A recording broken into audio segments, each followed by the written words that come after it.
to welcome, thank you. We're very excited to welcome Dr. Krista Wilkinson and doctoral candidate Tara McCarty of Penn State University to speak to the HMS community this evening. Dr. Wilkinson studies early communication and language in learners with developmental and intellectual disabilities. Her main interests include vocabulary learning, as well as the use of visual supports in communication and education. Dr. Wilkinson served as editor for American Journal of Speech-Language Pathology from 2014 to 2016, and as editor-in-chief for 2017. She's also served as associate editor at Augmentative and Alternative Communication and the American Journal of Speech-Language Pathology. Tara McCarty is a doctoral student in the Department of Communication Sciences and Disorders at Penn State. Her research focuses on augmentative and alternative communication solutions for individuals with complex needs and cortical visual impairment. Additionally, she's interested in training paraprofessionals who work most closely with students with communication and visual needs.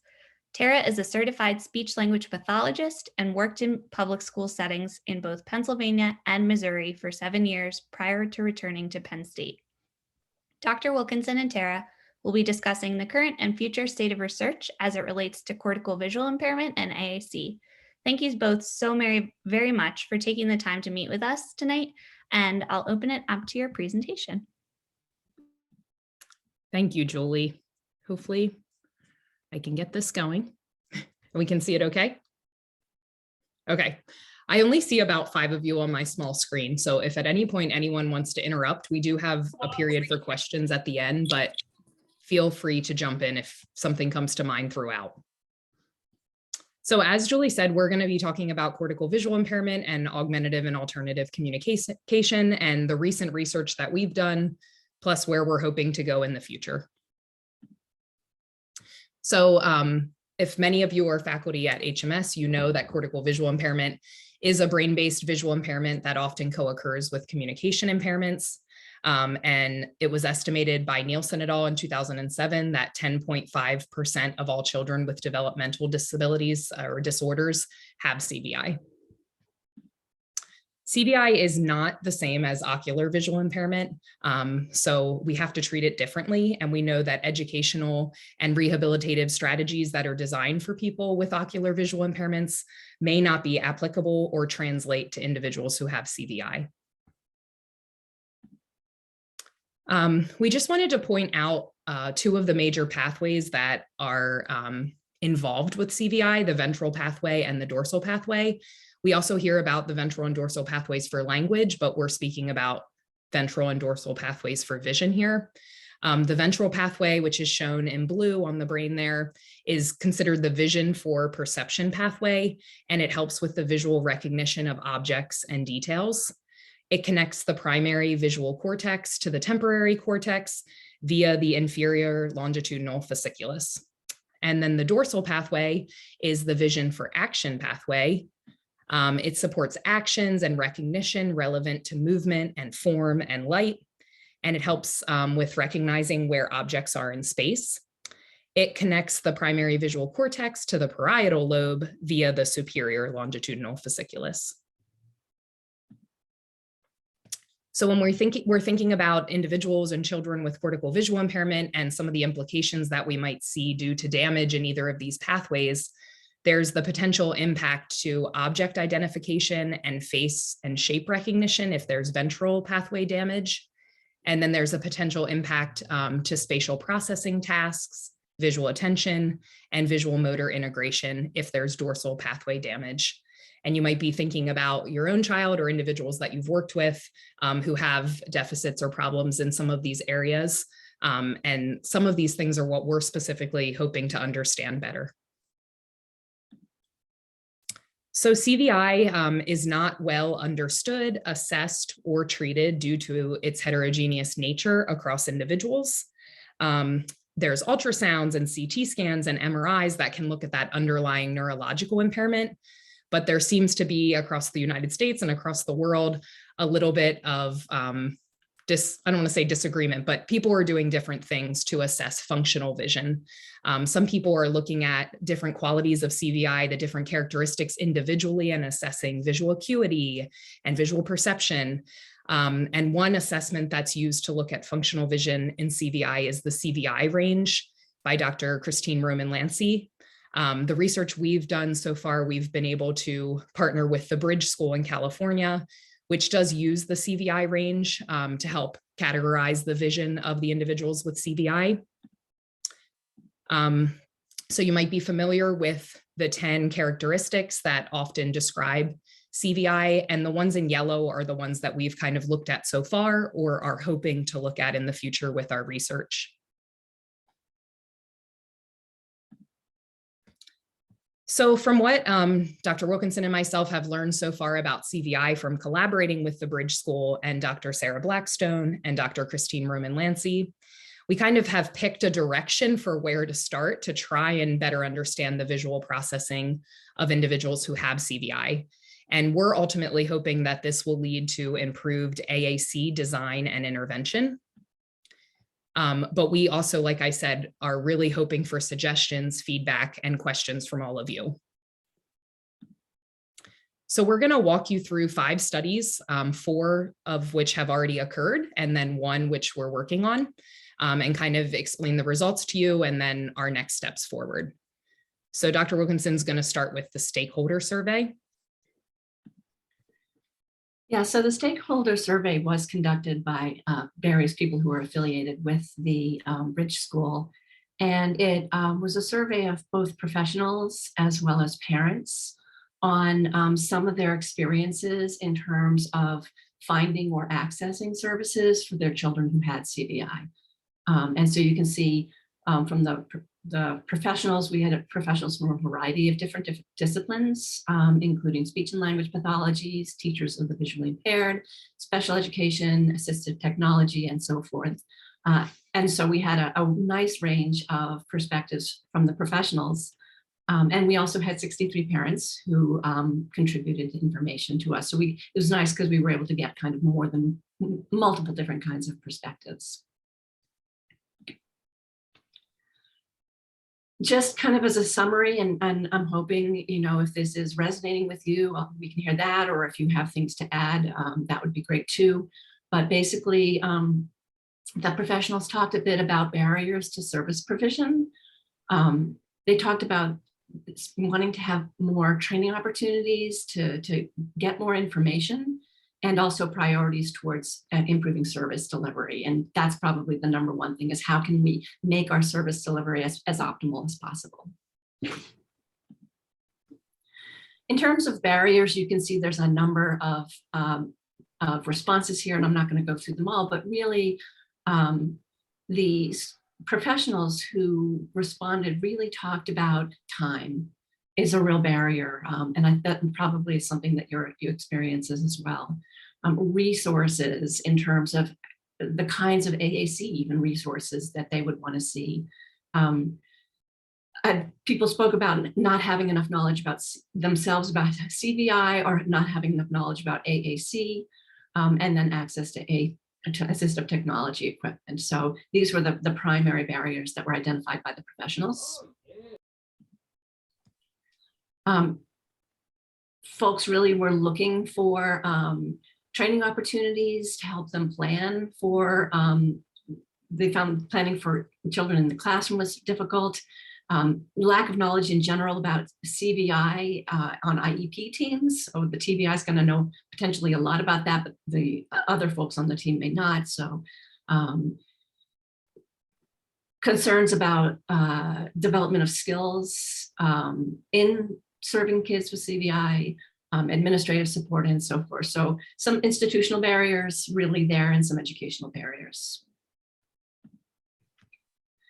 And in terms of responses towards how what priorities people would want to see in terms of improving service delivery, clearly access to training on effective assessment tools and intervention strategies was mentioned by more than half, that they would really love to have a better sense of how to assess functional vision. Access to materials and equipment in order to implement effective CVI and AAC programming, and our research will talk a little bit about some of the materials there. and access to team members who can guide programming for students with CVI who are also using AAC. I think we know a lot about CVI and we know a lot about AAC. What we don't know is how to serve kids who have CVI as best possible when they're going to be accessing AAC. The parent responses, the questions asked a bit about the kinds of methods, communication methods being used by their children, what kinds of language symbols were understood or used, and what kinds of accommodations.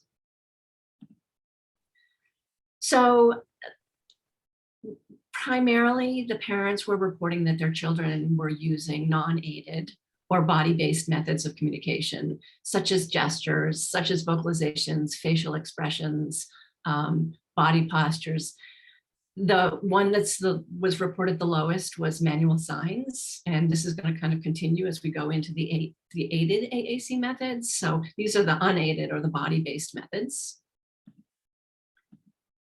In terms of the AAC methods, what we see, and this is certainly on my screen a little hard to see, but what this is representing is the non-electronic, so the kinds of AAC methods that would be considered low technology. And you can see not as many children are being reported to use these low technology forms of aided AAC.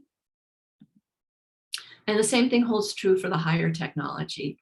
So these children are communicating, but they're primarily communicating in a non-symbolic way. So as we want to move these children towards symbolic communication, we really need to figure out how can we make that AAC or manual signs as effective a method as possible. So this is kind of one of the motivations for our research, was this distinction we're seeing between the more effectively used or more frequently used body-based and the less use of these low or high technology. This we put in here, this is language symbols understood and used, and the blue bars represent the kinds of symbols that are understood, and the orange bars represent the kind of symbols that are used. So it's the same symbol. So on the top, that's spoken words. The next one down is objects being used for communication. And the real point here is that what we're seeing is most of these kids are understanding, the kids being reported on by the parents were reported to really understand, but they're still not having access to it for expression. And so again, we really need to be figuring it. This is kind of a call to action to figure out how can we make our communication interventions more effective so that they both understand but also can express. The accommodations reported was, this is probably things you're doing for the folks that you work with who have CVI, but limiting the number of symbols on the display. We'll talk about that ourselves in just a minute. That's displayed background, so lit, not lit, black, those kinds of things. The color, the lighting, which of course are two things that we know are important for folks who have CVI. Access issues and communication partner support. So these are the things that were reported as accommodations. Okay, so that brings us to our second study. This was a study I had to do as part of my doctoral program, but I really enjoyed the response that I got from parents all over the country. It was, again, getting parent perspectives, but I actually was able to do face-to-face interviews over Zoom. The research question that I was trying to answer was how to better understand the priorities, barriers, and challenges for working with children who have CVI and complex communication needs. And we had a survey in the first study. It felt like an interview was the next step to go to get more in-depth responses. So like I said, it was a qualitative interview study with 9 mothers of children with CVI over Zoom. This just kind of shows each of the participants that I got to speak with. They all were on the CVI range that I spoke about earlier. They all were classified by their parents as phase 2. I actually had parents of children who were more further along on the CVI range, and then parents of children whose their children had just been identified and had CVI phase 1, but I chose to focus in on the parents who all had CVI phase 2, where they're trying to integrate vision and function, because they had the most similar experiences. I also wanted to point out, this kind of highlights what Dr. Wilkinson was saying. Every single parent reported that their child used unaided AAC, like body-based methods, gestures, facial expressions, vocalizations. But many of them as well had an aided system that they were working on, whether that was a switch or more of a high-tech speech generating device. A few of them did use eye gaze for their access method.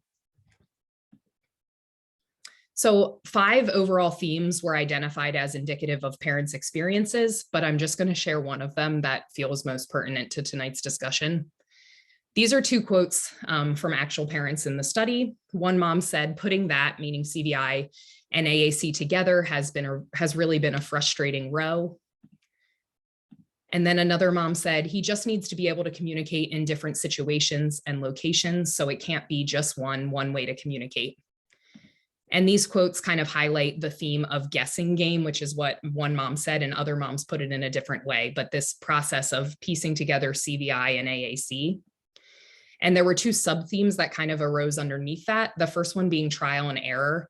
Many of the families discussed like all of the different systems they have gone through to get to where they are now, and that not even really being the solution that they're looking for. And this picture in the background was one that one of the moms sent me. And she just was explaining like every CVI accommodation that Dr. Wilkinson just spoke about in her study, they're just throwing it all up there and kind of trying to see what would work for her child.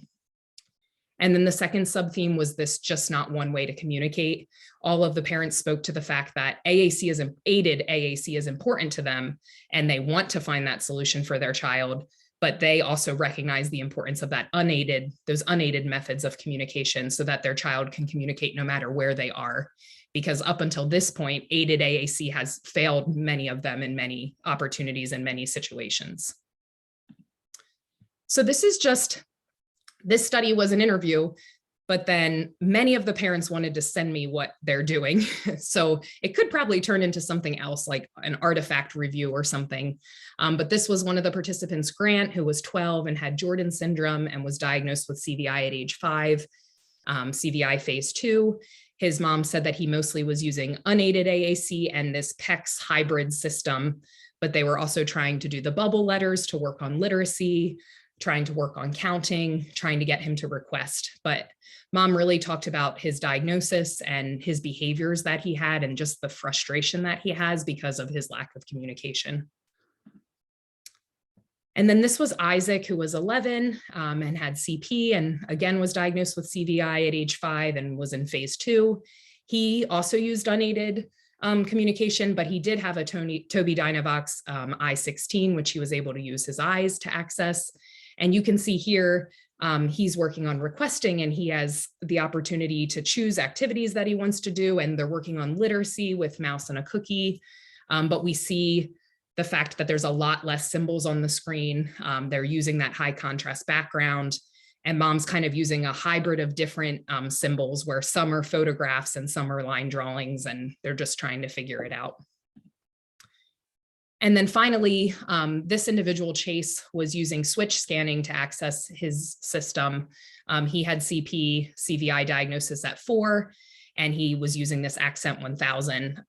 But mom, she just felt at a loss. She showed me these 3 different pages, which are all set up so differently, and the symbols are so different on each because they're really just trying a lot of things at this point. So I think these pictures kind of lead us in to our next studies to prove that we have a lot of unanswered questions. As expressed by the parents in the study, we don't really know what individuals with CVI are seeing. So how can we design AAC to be the best fit for that child so that it's not really just this guessing game and trial and error process anymore? So our next 3 studies are our initial attempts at trying to understand the intentional gaze behaviors of individuals with CVI. And Dr. Wilkinson is going to talk about the first one. Thank you, Tara. Yeah, so basically the kind of fundamental underlying philosophy or hypothesis that we bring is, if we don't know how kids with CVI are seeing the world, and we're giving them AAC that works for other population, types of AAC that work for other populations, and those other forms of AAC are confusing or hard for the kid with CVI to use, they're probably not going to use it optimally. And I think the fact that we're seeing kind of repeatedly that the aided form of AAC is not kind of catching on may be in fact reflective of a mismatch between the AAC design itself that has largely been developed for kids who don't have cortical visual impairment for this particular population. So we decided that we wanted to take a look using eye gaze analysis at the way that kids with CVI, or kids and young adults with CVI, engage with stimuli of different types.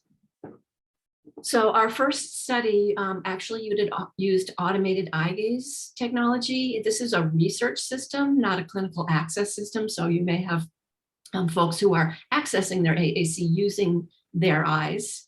The technology I use works on the same principle of infrared light, but what it does is it captures a very, very rapid stream of gaze behavior. So we can tell where someone is looking within any given image that we present to them, and we can see what captures attention and what distracts attention. So this is using this automated eye gaze technology. We were able to calibrate one individual with CVI. We have a much better system now, and I think we'll be able to calibrate many more. I've done this work with a wide range of kids with Down syndrome, autism, intellectual disabilities of other origin, and I think we can do this.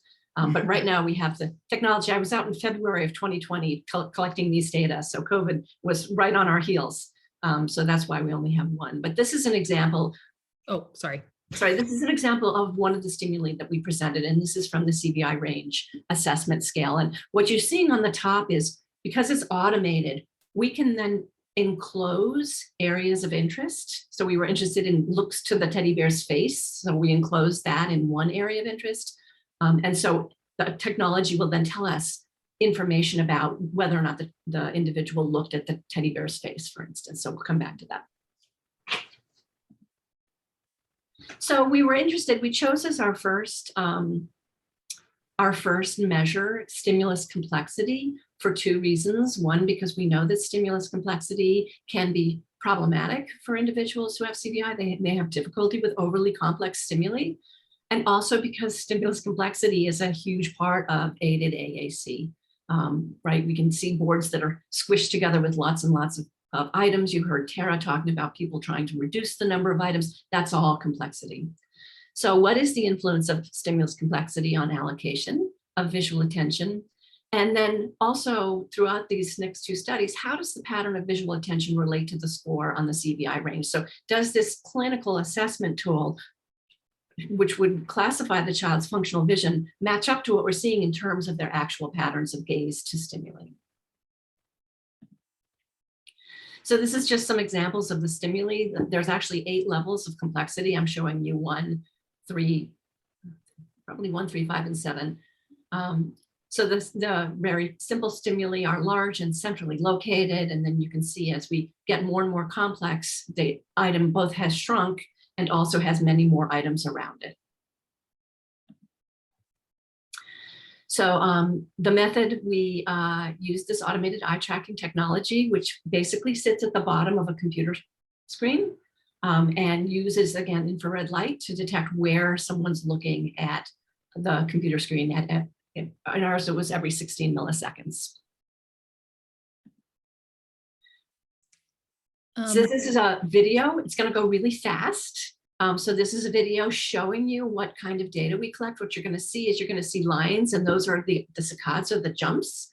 And then you're going to see circles, and those represent where the person stopped and dwelled.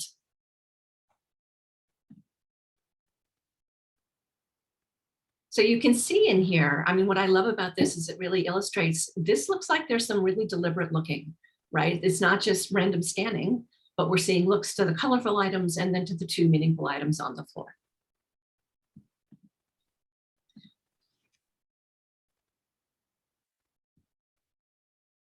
So yeah, so when we get a visual profile, we are, as I'm sure you all do, getting information from many different sources. The Bridge School uses the CVI range, so that's the main area that we took from, although we had some other information as well on the participant. In phase 1, we see visual attention to movement, light, and form. In phase 2, we see an increase in engagement with objects themselves, including two-dimensional objects. And in phase 3, we really see functional engagement with objects and with objects and images of greater complexity. So, and first we showed the participant one stimulus at a time. So you saw those different levels of complexity. We showed them a simple stimulus, we showed them complex stimuli, we showed them in between type stimuli in the center of the screen. And what you're seeing here in the graph is this is essentially representing whether or not she engaged with that stimulus more than you would expect based on just simple random scanning. And I can tell you how we did that if you'd like, but it's essentially a ratio. So did she engage with the item more than you would expect simply based on how much space it occupies? And so anything over 1 means that she's engaged with it more than you would expect simply based on random scan paths. Anything at 1 is pretty much random, and anything below 1 means that she didn't engage with it even as much as you would have expected if she was simply randomly scanning. So you can see here that this young woman who's in late phase 2 is clearly engaging the most with the simple stimuli, the ones that were the large ones in the center.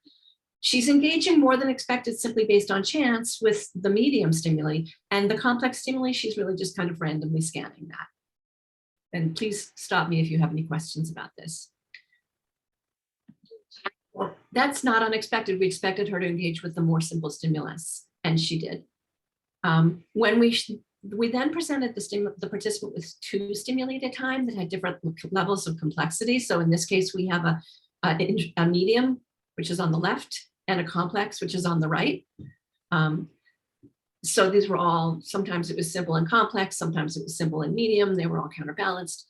And basically what you see over here in our chart to the left is that same story is repeating itself. What we're seeing is on the left, if I could control the mouse, I could probably highlight this. Hey, Tara, maybe you can highlight simple versus medium.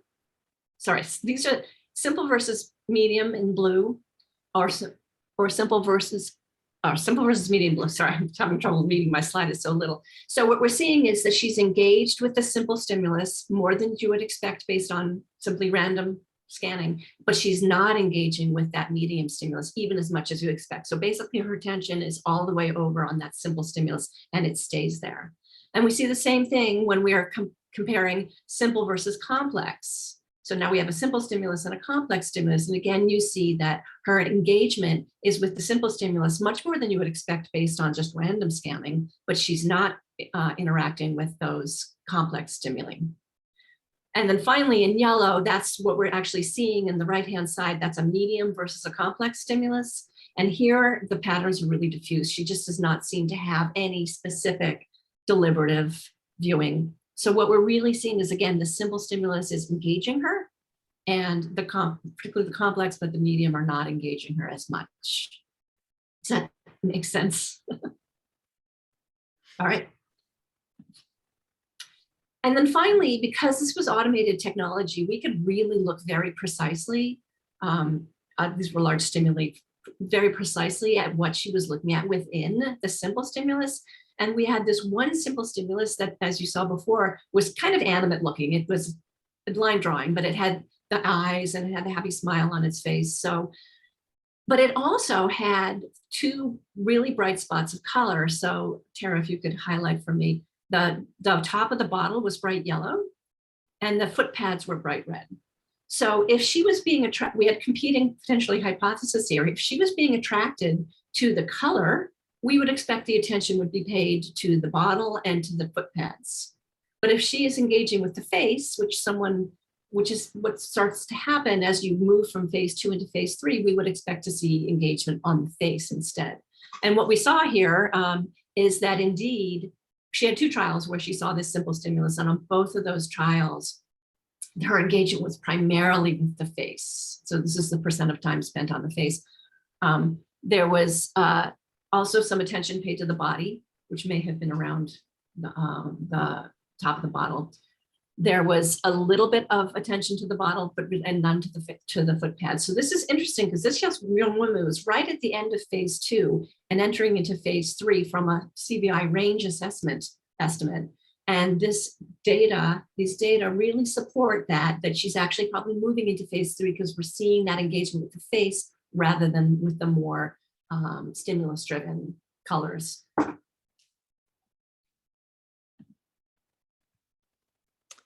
Okay, and then study 4 really builds off of study 3. They're the same study, but this one, instead of being able to use our eye gaze technology, COVID hit, and we decided to kind of pivot and collect data over Zoom. So there's my eyes, you can see what we did. We met with the participants over Zoom, and we were able to capture their face and just their eyes so that we could blow it up as large as possible using QuickTime.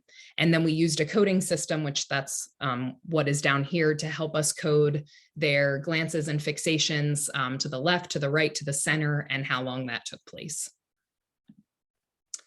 So again, the research question was similar. What is the influence of stimulus complexity on the allocation of visual attention to images presented? And we had 4 participants with CVI this time. And you're going to see very similar results to what we saw with the high technology eye gaze capture. So in the first condition, participants only saw 1 stimulus at a time. And we saw a similar pattern, so a much greater ratio to the simple stimuli than we saw to the medium or to the complex. And then when we arrange our participants, now this is adding in the participant from the study that Dr. Wilkinson just talked about here, but here are the other 4 participants. When we arrange them by their CVI scores, so the lowest scores here and the highest scores here, those who were at 6 or below did not engage at all beyond chance with the complex stimulus, as you can see, the gray bars. And then those with a CVI range score above 6 were able to engage with both simple and complex stimuli far more, as you can see here with these 2 participants. Our next condition was one that we did not do in the last study that we spoke about.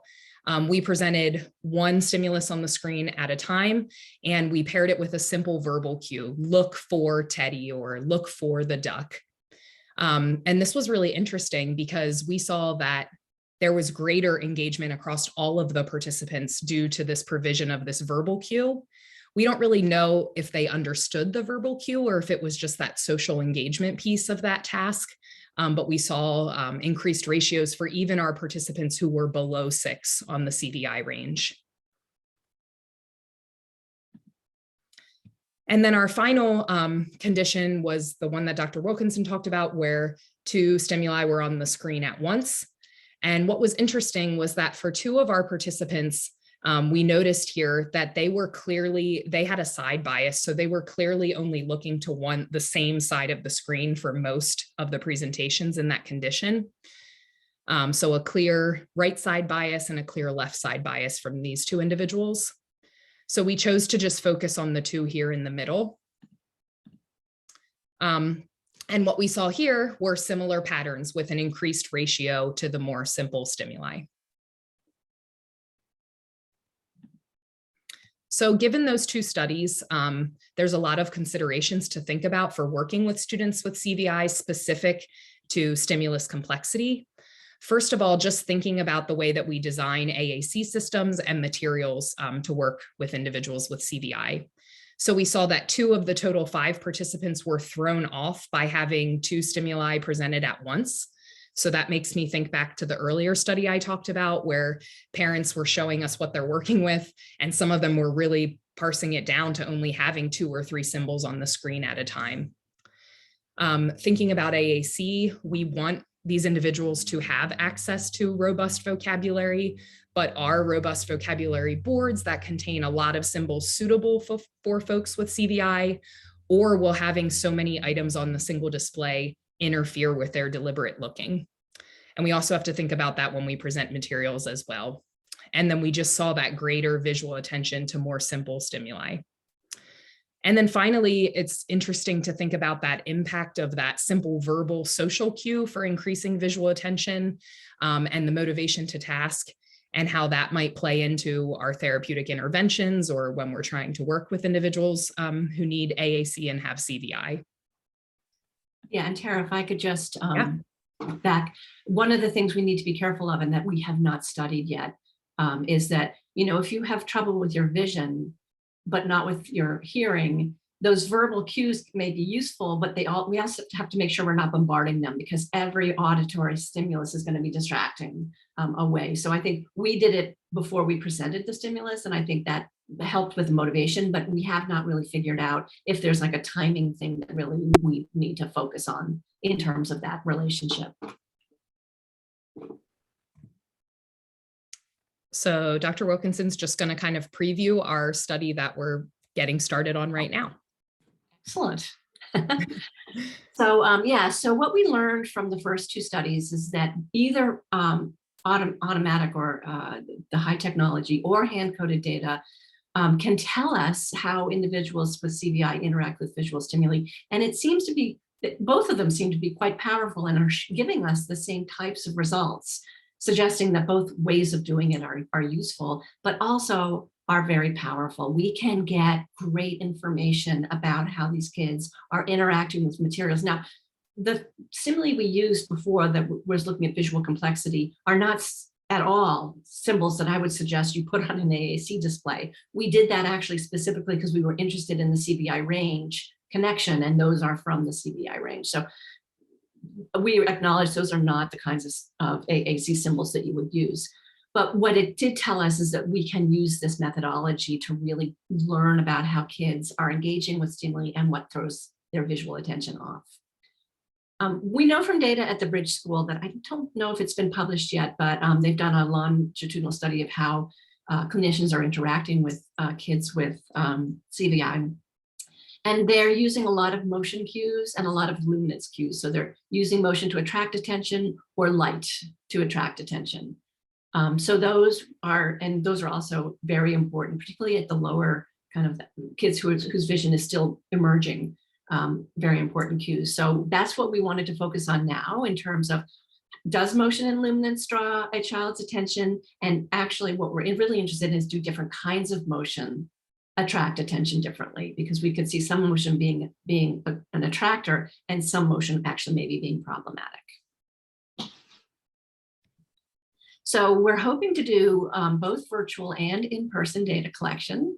Our eye tracking technology is somewhat portable, so we can bring it down, but we also, as I said, we feel like our hand coding was a little bit more complex to do, but certainly resulted in pretty robust data. We're going to use stimuli with different cues to gain visual attention. We're going to have a static cue, a static condition that has that social cue that Tara was just talking about. We're going to have motion that involves looming and retracting. So if you can see my hand, it looms and then it retracts. We do this a lot when we're doing choices, like, do you want this one or do you want this one, right? So that's kind of mimicking that type of choice provision. We're going to have movement across the screen because we know that does attract attention. We know it's used clinically. We're not sure exactly how that one's going to function. And then changes in luminance, so something that gets brighter and then darker and then brighter and then darker. So those are the conditions that we've chosen on the basis of kind of what's happening at the Bridge School and also what we know about CVI. But of course, this is one of these areas that we would love to hear your feedback on. And yeah, please keep an eye and ear out for information about this study if HMS would be interested, because we will soon be recruiting. I think our institutional review board has almost approved everything. So, and again, we would love to hear we really want this to be something that we can crowdsource from you to make sure that the research is as relevant to what you're doing as possible.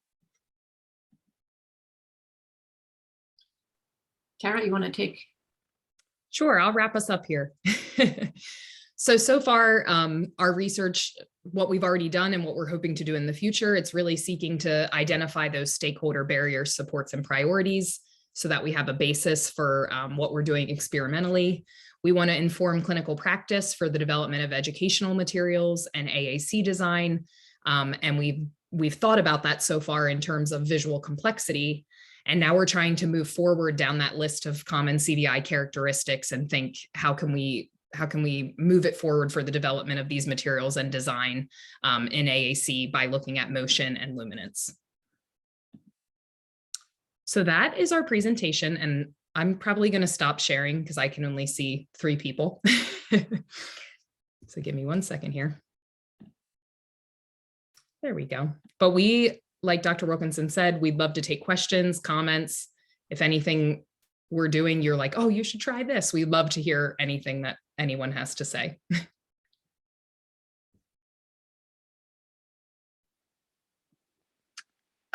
I was wondering, I believe it was study 3 where you were looking at some of the CVI range, like the bear, where the student was scanning, looking at the pillow, then the items on the floor. Did you do anything to look at the results of that eye tracking, and was it similar with what the team members were reporting for the CVI range?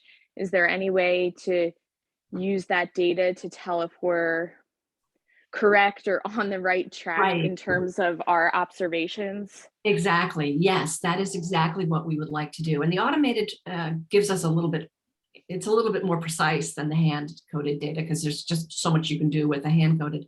But yes, exactly. So when we were talking about when I was talking about with that teddy bear, for instance, she was really functionally, her clinical assessment had suggested that she was at the end of phase 2, beginning to really interact with those 2-dimensional objects and also faces. Now, it wasn't a great face, but that was definitely corresponding to what her clinical assessment would tell us. So yes, that is exactly what we're trying to do.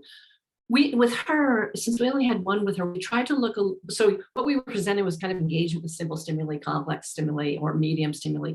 What we would really love to be able to do is to kind of look at her engagement, as you said, with the very specific elements within it, like that she looked at those pillows, and then she looked at the teddy bear on the floor, and then she looked at the ball. We were not able to do that, given that it was just one participant. We would really need more data, which is one of the reasons we would like to continue kind of doing this research. But yes, this is exactly the kind of thing we're trying to figure out, is to help inform our clinical assessments with an assessment that is, I think clinical assessments are objective too, but with a different means of obtaining the information. Absolutely. And I think being able to tease out, a lot of times we're toying around with AAC of, is it the color that's attracting them? Was it my cue in front of the device and the movement? But being able to parse those out and find out which part of the sensory-based prompt is helping that individual, that would be definitely interesting.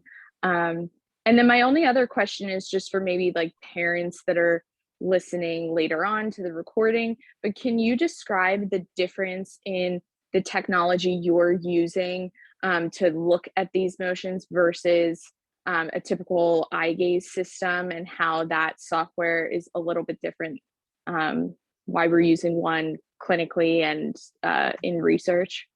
Yeah, so it's interesting because the system that I use is actually a Tobii system. So many of you may have children who are using like the Tobii Dynavox kinds of devices. And so they both actually, so they're both, my Tobii and your Tobii are produced by the same company, but their different arms are fairly distinct from one another. So yeah, so the technology that we use for access uses that reflection of the infrared light off of the pupil and distance from the device to allow someone to use their eyes to make the selection itself. And the selection is determined usually by something like dwell. And what that technology does is it's really focusing on where are the eyes and how long are they there for the purposes of allowing a selection. It does not obtain a ton of, it obtains some data about the gaze path, but not a particularly well-detailed one. And the data that come from that, there's no infrastructure in the clinical tools to allow us to go through and look in detail at where they were looking. my technology doesn't allow for access. So there's a little bit, in my technology, Dwell can also be used to send someone, say, to another page. So it could be used to navigate. But really what my technology has is the infrastructure, the kind of behind the scenes infrastructure that allows us to say, at this, at 16 milliseconds, their gaze was here, and 16 milliseconds later, their gaze was there, and 16 milliseconds later, their gaze. So it's really about a fine-grained analysis of where they're looking, but it doesn't have the power to allow for clinical uses. Does that make sense? There is actually one eye tracking system out there that does both, that you can use it for access, and it will also obtain the fine-grained data, and it is iLink. I think it is not iLink. It is iLink. It's produced out of Germany, and they're on their second generation. I'm not sure, it's interesting because we're only now, I think, at the point where we realize that, gosh, we should be collecting data on all these clinical uses. So that's where I think the research technology and the clinical technology diverged, and the researchers didn't care about the clinical, and because a lot of them are media, like looking at media, and the clinical don't really necessarily want or need all of that in research information. So I think now we're realizing, wow, it would be really nice to know, using an iGuys access system, what's attracting attention, what's distracting attention. So hopefully we'll get more of those that are integrated, but right now there's only one as far as I know. Thank you. Hi, But I just, go ahead. I can't turn on my video, I'm driving. So, but my question is, as a teacher with students with CVI, what would it be required by us to participate in this, like environment-wise, time-wise, equipment, to be a part of the study? So that's a fantastic question. And to some extent, I would defer this to Julie or whomever is going to be on the HMS end of things. But just so that you know how a typical session would run, if we were in person, the way I've run my sessions in the past is that I have a small space. The technology's a bit larger than the last one I was using, so maybe a slightly larger space than I typically have, on which I put the eye tracking technology. And then the student and an aide of some sort, that could be Julie if she was facilitating it, it could be a teacher if the teacher had time, it could be a paraprofessional, would bring the student in, and we would run the session. And I typically cap any single session at 30 minutes. I think after 30 minutes, everything's just done. So, so that it's not a ton of time on your all's part, except for the bringing of and hanging out with during the session. So that would be if we were in person. If we were doing it over Zoom, it would be kind of the same thing, but again, I would defer to whoever at HMS. We would simply need the participant to have an assistant there. The way we do it over Zoom is we ask the assistant to help us calibrate, to hold up something that they are fairly confident will attract attention to the one side of the screen, to the other side of the screen. That allows our hand coders to know what a look to each side looks like. And then again, that person just needs to sit back and relax while we then run the session through the Zoom. Did that make sense? We will be needing, I defer to Julia, we would be needing things like, what does your TBI say about the functional vision, demographic kinds of things, but those are not terribly time consuming. Sure. And if there's, when you all get to the point in your study when you're recruiting participants, if we have interest at HMS, we can make sure to have a follow-up meeting with you, Dr. Wilkinson and Tara, and get specific logistics and create that feasible environment. If it's something that's going to benefit our families, we're happy to help with that. I had a clinical question, if that's okay. I'm speaking with my SLP hat on. Thank you for this presentation. It was wonderful. I guess I just wanted to kind of like describe an experience. So we have a lot of students who are on the more emerging side of vision and communication and doing really well with objects and looking at objects, and just kind of something that I've found we need to work creatively about is also providing immediate speech output access to really reinforce that language learning.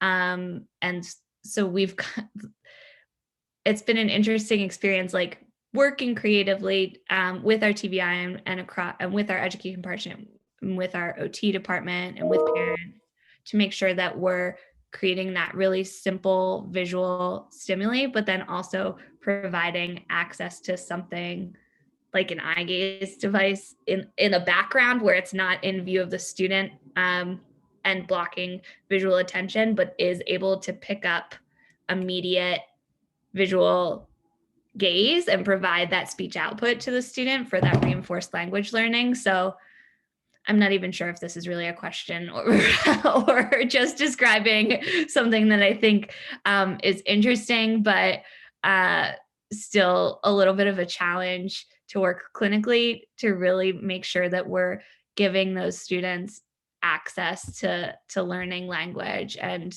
reinforcing language and developing language has been. Yeah, and I think, what I love about the example you gave is that you're essentially giving the child it's reinforcement, but it's also control, right? So when I look at this thing, then this speech output occurs. And so I'm the one doing that. So I think the more that you can do that, it will be very powerful. Absolutely. I had a couple of questions about your studies that you guys have already conducted.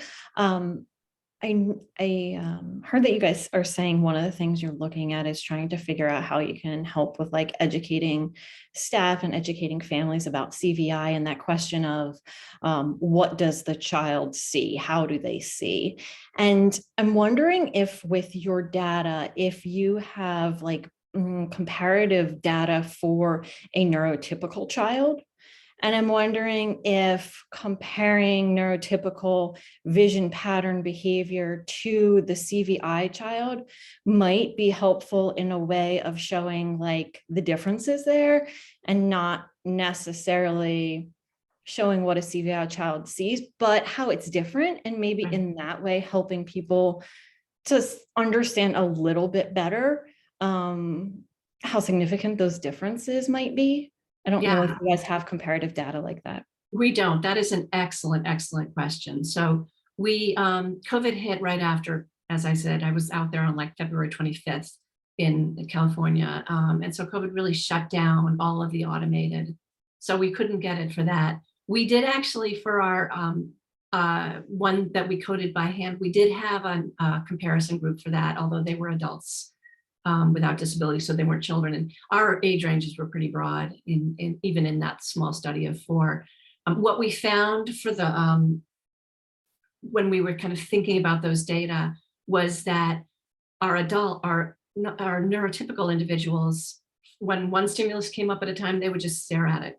So that data was not all that informative. The more informative one probably would be when we have the simple versus the complex, or the simple versus the medium, or the medium versus the complex. And we probably could code, we haven't coded those data. That was actually a very small study that Tara completed in record time, but we still do have those data on that one, which might be really interesting to look at, because my hypothesis would be that for neurotypical adults, they're going to be looking at the more complex one, because they're going to be like, well, what's in there? Where's the duck or whatever? So I feel like that would be a really excellent addition to our, once we can get back in person, a really excellent addition to our future studies. But we did discover that there were some limitations when we were not using the automated technology. Right. Yeah, I would be really curious to see like what the gaze patterns would look like for a neurotypical child. And anyway, thank you. That would be really interesting. My other question is about the study that you guys are proposing upcoming. When I love the idea of trying the light and the movement, because I've actually been asking speech therapists at HMS if that's possible to do with the devices. So then I heard that you guys were looking at this, which I think is so exciting. Well, one of my questions is when you're doing the study with those movement qualities, are you presenting a single icon at a time, or are you presenting multiple icons? So yeah, so you've really hit the nail on the head here. Back in the 90s, when like the various symbol systems realized they could integrate movement, they did, but the way they integrated movement into the AAC display was you could sort of flick it on and everything moved, or you could flick it off. And of course, shockingly, everything moving was a terrible idea. So they abandoned movement altogether, really. So yes, we are going back, we're kind of bringing it back down to movement of a single thing at a time, because what we're really interested in is, do the different types of movement attract attention differently? And I'm lumping, it's not movement, but I'm lumping luminance. So changes, whether it's change in size or change in luminance or change in location. Because I actually think, and we haven't gotten to the point of looking at learning yet, this is a really complex thing to study. But my feeling is that if I'm looking at something that's getting brighter and darker, and that thing happens to be a CVC word, I'm probably going to focus on the CVC parts of that, right? That's going to be seeing that. But if it's moving across the top of the screen, I might be more interested in simply tracking.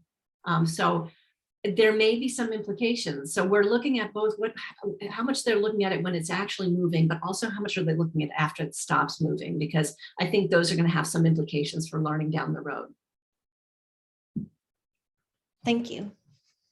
And I don't know, it is a really good question. And with regards to the AAC devices, I think a lot of times we do things the way we've always done things, right? So I just had a paper published where I looked at, row column grids, which is what we all use, which turn out to be like the worst possible way to set up an AAC. And really, we want to be clustering things into little meaningful units. But it's some devices you can't even do that because we've always had them in row column grids. So that's what we're going to keep doing. So I'm hoping, if we find stuff out about luminance or movement, that we can help even the manufacturers integrate those tools more effectively, because it's an evidence-based.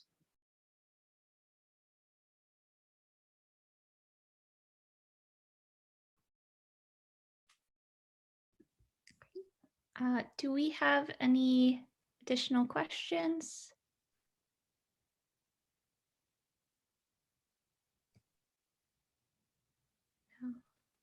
Well, Dr. Wilkinson and Tara, thank you so much. We really, really appreciate your time this evening. We're looking forward to learning more from you and working together. And if it's okay with you, I will send this out to the rest of the HMS families that were not able to join us this evening, in addition to the families that were here, just so everyone has access to this presentation afterwards. And just thank you again. This has been so wonderful. Well, thank you. And I look forward to possibly seeing you all again. Hi, Krista. Thank you. Thanks very much. Oh, bye. Thanks. Bye. Thanks. Thank you.